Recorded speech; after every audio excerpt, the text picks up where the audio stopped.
Good morning, everyone. Today, I have a fun science experiment to try with you. I have a pretty crazy claim that I'm going to make.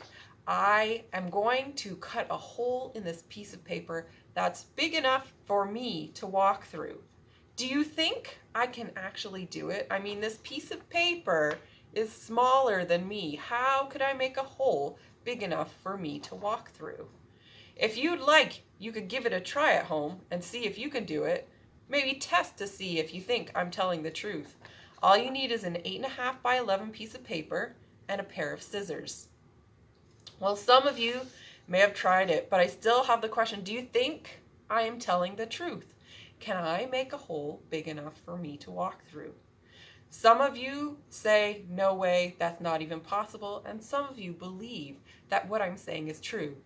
For those of you doubting Thomases out there, I'm going to show you that it is true and it is possible to make a hole big enough in this paper for me to walk through. So now I'm going to show you how to make a hole big enough in this piece of paper that you can walk right through it. The first thing you need to do is to fold your paper in half. Then you need to take your scissors and make 2 cuts. You need to make sure you make your cut from the side with the fold. So you need to make 1 cut on the far end. Don't get quite to the edge, leave a little space there. And the same cut on the other end of your piece of paper. Getting close to the edge, but not quite all the way there. Once you have made your 2 cuts, you need to open up your piece of paper.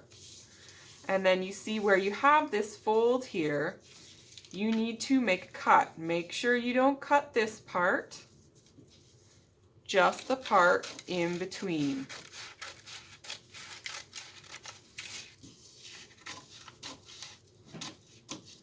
Again, make sure you don't cut here. What we have is this open part here. Now right now it's not big enough for a person to walk through, so we do need to make a few more cuts. You need to fold your paper in half again as it was before. Make sure you line up your lines well. And I have a paper prepared here to show you how you need to cut. You need to do zigzag cuts. So from the open end of your paper, cut in, but leave a little space, and then go from the opposite side, cut in, and still leave a little space. Back and forth all the way until you get to the end.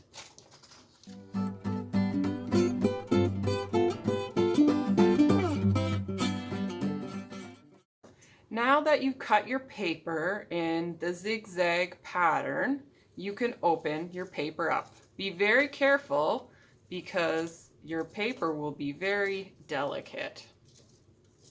Once you have it open, you can slowly stretch it, and you see that in the middle it opens up and you have a very long edge. Now let's give it a try. All right, I'm ready to try it out. We cut our piece of paper and this is what it looks like all stretched out. It definitely looks big enough for me to go through, so let's give it a try. I can step through, and there we go. I got through that small piece of paper and cut a fairly large hole. Now earlier, when I was challenging you with this experiment, I used the phrase doubting Thomas for those of you who didn't believe that I could do it. Did you know that this phrase actually comes from the Bible? Because there was a man in the Bible named Thomas, and he doubted that when Jesus died, that he actually came back to life and rose again. Now, Thomas needed to actually see Jesus in person. He needed to see Jesus's hands, to see the marks where they had hurt him. And when he was able to see that Jesus was actually who he said he was amazed. Now, he had a conversation with Jesus, and after Thomas discovered that Jesus was actually risen from the dead, this is what Jesus said to him. Jesus said, "Because you have seen me, you have believed. Blessed are those who have not seen and yet have believed." John 20:29. So, with our challenge today, some of you believed without seeing the end result. Some of you had faith in my word, but some of you needed to see it. And that's what it was like for Thomas. He needed to see the truth. And it was great that he could see that Jesus was alive. And it was great for us that we could see that this experiment worked.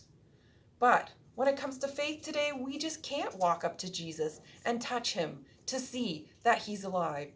We do have the words in the Bible, though, that tell us it's true. And that helps us to know what we need to believe in, even without seeing it.